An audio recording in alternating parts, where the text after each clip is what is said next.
Well, hi everyone. This is Coach Cameron Roberts here, coming to you from our regular hangout and podcast show On Deck with Coach Cameron. Thank you very much for tuning in. Today I've got a very special guest, and I'm excited to have this person on because, as you may or may not know, I'm a fan of social media. I believe it's very important for small to medium business owners and even companies to use in this day and age, and what I call the relationship economy.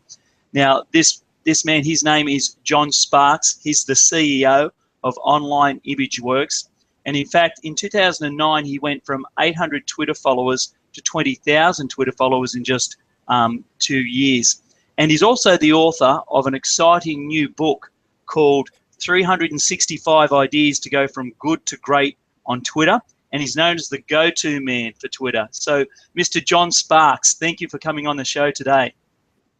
Thank you for having me, Coach Cameron. It's great, and I know this is going to be a really great episode today, and I'm looking forward to it. So thank you again. Now, John, you've come from quite a diverse range of careers, and in the bio, I'm reading you've worked on the Joan Rivers Show, on WNBC, on television. You've been a sales trainer with Citibank. You've worked at Tampa International Airport. You're a teacher and a professional. And now doing what you do as a Twitter consultant, author, and speaker. All of those things have a common theme I see in them, in and around people, coaching and teaching people. Is that a passion of yours, and where did that come from? Yes, so once a teacher, always a teacher, right, Coach? Right, absolutely. So yes, just a passion for helping other people out. Awesome, very good. And John, I've read in your book, if we just jump into your book, the 365 Ideas to Go from Good to Great on Twitter, you talk about taking the I out of Twitter. So would it be fair to say that Twitter is also, about other people and not just about ourselves?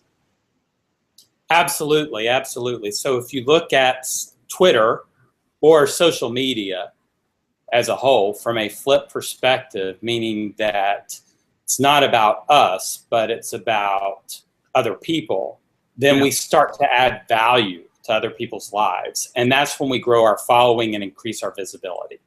Yeah. And at what stage did you decide, that you wanted to be, great on Twitter? Like, you had 800 followers. What was the catalyst for you to go, okay, you know what, I want to get involved in this thing. I love it. What was it for you? So about 3.5 years ago, I was really active on LinkedIn. Yeah. And LinkedIn's terms of service specifically state that you are not supposed to connect with people that you do not know on LinkedIn. It is part of their terms of service agreement. And one of my goals as I was looking around at other people's profiles on LinkedIn was that I wanted to be classified as a top 100 social media power influencer. Yep. And Forbes magazine was the old magazine or the old group of people that used to put out the list of the top social media power influencers. And so in investigating and doing that, I learned that it was important for me to grow my personal brand and my business brand as quickly as possible. And the easiest platform to do that on is actually Twitter, because when you look at the different types of connection requests, they're quite different on LinkedIn than they are on Twitter. Right. LinkedIn and Facebook, you've got the mutual connection type request where you have to either friend someone and they friend you back, or connect with someone and they have to connect with you back to send an email to them. But on Twitter, you don't have to do that to send a tweet. Yeah, okay. And so you're attracted to the, the idea of connecting with new people, like the way we connected. I reached out to you. I've never known you before and asked you to come on the show. Absolutely. Absolutely. Okay, that's awesome. And I know, John, that, I work with a lot of small to medium business owners, and many of them ask me at some point, for help on Twitter and social media. Like, what advice can you give to business owners who are using Twitter that might want to grow their brand? Well, first of all, I would say and encourage them to remember that people reach out to people who reach out. Right. And so on Twitter, it's about starting a conversation and continuing a conversation with individuals. And I kind of look at it, Coach, like a cocktail party, if you will. Okay, so in a way, you're at a party and you're talking to all these people, but you need to ask them questions to continue the conversation. Just making a statement in itself is not a question that's going to further that relationship and perhaps maybe take it to the next level, right? So asking people what I call did you know type questions to get to know about them. And then after that, you know, as we all know, people like to do business with people they know, like, and trust, then using Twitter as a stepping stones to bring them from that platform either offline or to one of the other platforms that have a higher conversion rate in getting business done through those platforms. Okay. And so I guess the other side of that question is there anything that they should do? You've talked about what they should do and what's best practice, but you know, what shouldn't they do? If they're a business, you know, and I guess a lot of business owners make the mistake when they get on social media for the first time, it's really all about self-promotion. Is there anything that you would say not to do on Twitter if they're just starting out? Well, there's several things that come to mind. I guess the top thing that comes to mind is spamming. So, you know, and also self-promoting yourself, as you mentioned. I really encourage people to diversify. Diversification is key in their content strategies. So sending out tweets about a lot of different things, not just tweets about me, or the latest project or my business, but, you know, something that's going to set you apart from everyone else. So in my bio, it says my tweets are positive and uplifting. So the way I try and add value to Twitter and social media is by sending out something positive. Maybe it's a quote, or maybe it's a Bible verse in scripture that someone might find useful at that time. And it's amazing when you do that and look at things from a positive perspective when there's so much negativity going on in the news right now. Flip perspective, how it really adds value in social media. Yeah, that's really good. And what about if I was a new business owner? Like, is there a way that I can run or start a new business using Twitter? Absolutely. So what I would say, Coach, is really work on growing your personal brand, and then converting people from your personal brand to your business brand. Okay. So you're actually saying to people, for those who are new and may not be, you know, up with Twitter, have a personal profile first, and then from there, after you've grown and engaged to people, then take them over to your business brand. Absolutely. So that's two different Twitter accounts, right? Yes, two different Twitter accounts, one for your business and then one for the personal side of things. Okay. And so why would you say that? Why two? Why wouldn't they just go straight on and start building their business?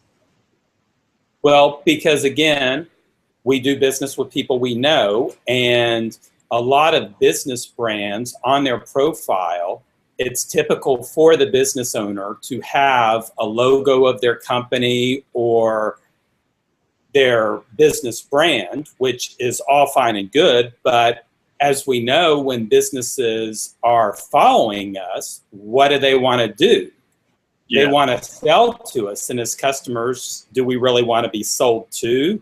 Chances are no, so we're not going to follow that person, and our goal is to try and get the individual on the other end of the platform to follow us back. So they're more likely to do that on a personal page than a business page.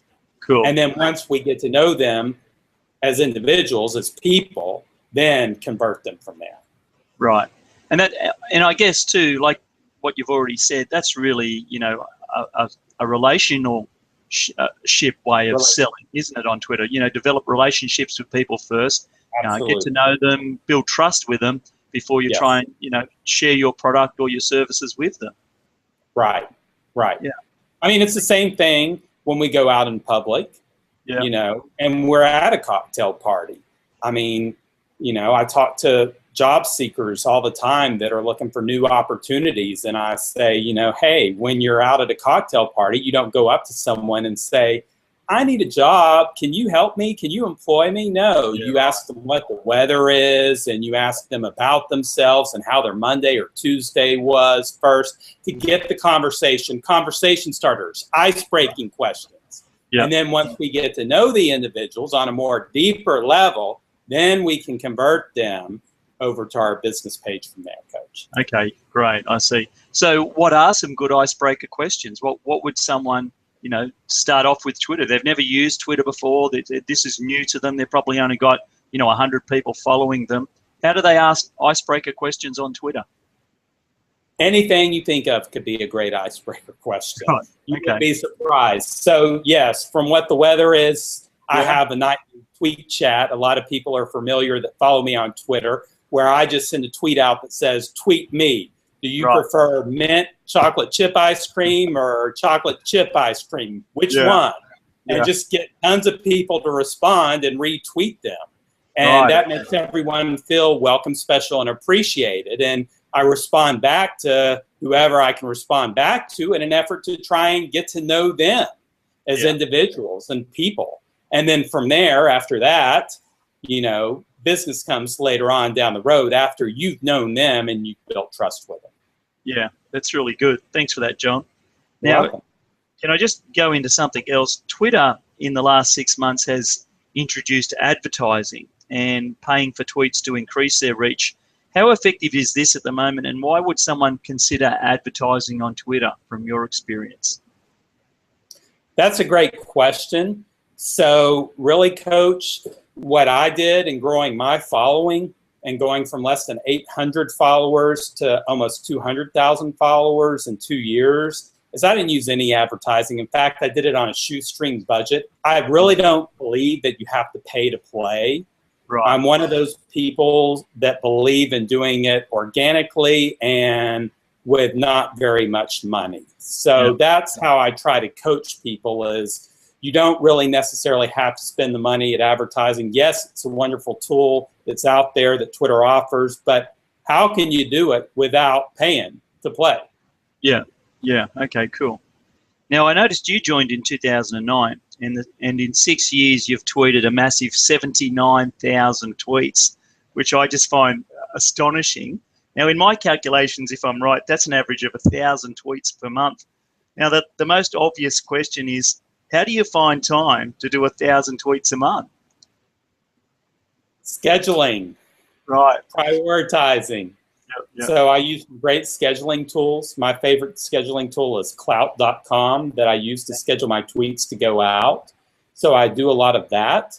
And I'm also live and active on the platform. So I'm just checking in periodically throughout the day just to see how people are doing. And I have a life besides Twitter, but I do spend a lot of time on it. But using one of the scheduling platforms is very helpful. That's cool. That's really good. When I seen that number, I thought, man, that blows me out. I'm trying to think to myself, what would I tweet about 1,000 times a month, you know? I really don't even pay attention to the numbers. I pay attention to the quality, you know, because when you pay attention to the quality, the rest is going to come. So cool. I just... Yeah. And some of those tweets, are they counted as like a retweet? When you retweet someone, that's counted as a tweet? Sure. Yeah, okay, cool. Now, you talk about hashtags on Twitter in your book. Can you explain to people who might not know what hashtags are, what they are, and, you know, why should we use them? So hashtags are conversations, a group of conversations of individuals talking about the same subject matter. Right. So if you're using a hashtag on a tweet and you can do searches for those hashtags and you see different groups of conversations with people that are all using that same hashtags in their tweets. So it's a group of similar conversations by different people centered around one hashtag. And when you go in and do a search for that hashtag, all of these conversations come up of different individuals that are using that one hashtag. Cool. So if you wanted to join in on someone's on a group conversation, you would use that hashtag then? Exactly. Yeah, and if you're a business, and you wanted to create your own hashtag where people could come into your conversation, you'd use that as well? Yes, there's some great tools that you can use, third-party websites, to go out and register your hashtags. And you register your hashtag. Now, it doesn't mean that you actually own your hashtag. It just means that you registered it. You can give your hashtag a definition. And in fact, I talk about those. There's 3 registration sites in my book, and I give the websites in my book that people can go to, and they can define what the hashtag is, what the intended purpose of that hashtag was set up for. But again, it doesn't mean that anyone, can or can't use it. Anyone can use it. You don't own it. But it just strictly defines what the purpose of it was when you set it up at that time. Okay, great. Now, John, if someone's listening today and they wanted to increase their Twitter followers, what are 3 to 5 ideas you could give them out of your book, the 365 ideas? Well, first, I would say go out and follow people yourself. Right. So it's important that you go out there, and I tell newbies and new businesses that one of the things that they should look at doing is following anywhere between 150 and 175 new Twitter accounts every day, which really isn't a whole lot. I follow about 1,400 accounts each day, between 1,400 and 1,500. So Twitter, because of the size of my profile, will allow me to follow a few more accounts than someone with a new account that's just starting out. Now, if you've got a new account, please do not go out there and follow 1,400 to 1,500 people. Twitter will shut you down for abusive and aggressive following. But go out there and follow some folks and try and get them to follow you back. That's first of all. Second of all, ask them questions and engage them.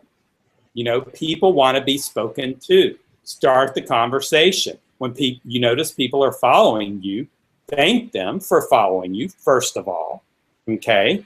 And then after that, ask them a question and try and get them to respond back, okay? So that would be next.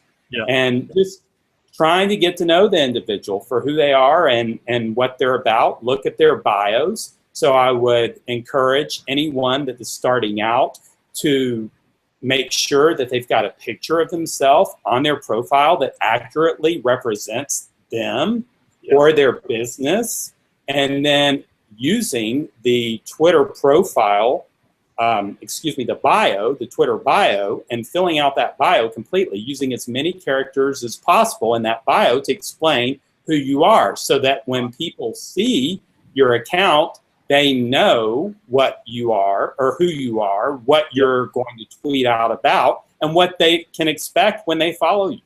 So having that on there as well. Okay, that's really good. Now, you talked about if someone was new to Twitter, not to go out there and follow too many people at once. I read somewhere that there's some sort of ceiling on a 2,000 limit. What's all that about? When someone gets close to 2,000 followers and they can't follow any more people? Have I got that right or wrong? Well, yes. So there's Twitter follow limits. And so we don't know. Twitter has never really published what these numbers are. We just know that they kind of exist. We don't know what the increments are. And, so yes, people have come up with this number. It's 2,000. And then once you hit that number, then you're unable to follow more people. So how you get around that is you look at some of these third-party tools that are out there. What you've got to do is you've got to flush people that are not following you back, so that you can clear out some of that space and follow more people. And that's how you get around the Twitter follow limits and turn your account, because what ends up happening, Coach, is you start following more people than are following you, and your account is upside down. If you will. And so to turn it back right side up, you've got to flush those followers out. And there's a great site, it's manageflitter.com, which allows you to go in, manageflitter.com, and it will show you who you're following that is not following you back. And you can set up different filters to say, okay, I'm going to give people 7 days to follow me. If they don't follow me back, then what I'm going to do is I'm going to go through there and I'm going to flush all the people that don't follow me back. And then that's how you can start working with those follow limits. Right. Okay, that's good. Thanks very much for that, John. Now, also, I read in your book that there's several different tools. You've mentioned a couple already, but is there any others like Hootsuite and Cloud or Tweet Analytics? Are these your favorites, and why do you use them? Well, those are some of my favorites. Another tool that I really like to use is called Pixlr, P-I-X-L-R, Pixlr.com. And so as we know, social media is becoming more and more of a visual platform. Right. All these sites are all about spectacle and graphics. They're very important as far as getting the most engagement on any social media site that you happen to be on. Yeah. So using a site like Pixlr, what it allows you to do is make graphics in under 5 minutes for free, and you can save a template, the size that will show up on your Twitter timeline, and I talk about what the exact size, the exact pixel size is. Yeah. Save a white template in your desktop so that you can always go back to it, and then designing a graphic from Pixlr. It's like the free version of Photoshop is right. What I do. Yeah. Okay, that's really good. It's a great tool. Now, if we could jump into the book for a minute, the 365 ideas to go from good to great on Twitter. Who is this book for, and why would they want to buy it? So the book is for everybody, Cameron. It's for Twitter newbies. It's for people that are intermediate on Twitter, advanced on Twitter, Twitter professionals, businesses that want to increase their brand or their ROI. It's for anyone that is looking to increase their visibility, but it goes even beyond just Twitter, just being more productive online. So I would say anyone that is looking to become more productive about how they utilize their time online. There's some great tips in the appendix of sites and different resources that they can use to organize all of their bookmarks and websites into one place so that they can find them easier. So it covers Twitter, but it also covers so much more than that. Okay, cool. And John, what have you personally learnt from being, a professor, a teacher, and now a Twitter coach, consultant, and speaker? Say that again. So what have you personally learnt from being the go-to man on Twitter and being so successful at Twitter? Well, again, going back to what we said at the very beginning of our conversation, Coach, that it's not about us, that it's about helping other people, because again, when you look at it from a flip perspective, then you start adding value online. Right. And also I would go one step further too and say mindfulness, how important mindfulness is in social media. So actually thinking about what we're doing before we actually do it. Okay, great. All right, John, well, that's about it for today, but before we wrap things up, for those people who want to either buy the book or get in touch with you, how could they do that, and what would you recommend they do next?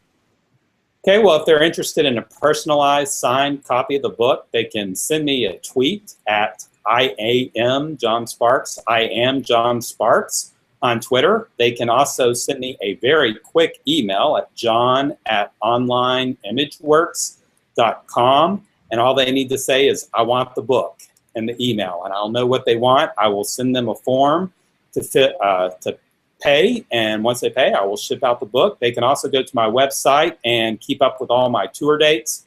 The website is iamjohnsparks.com. Okay.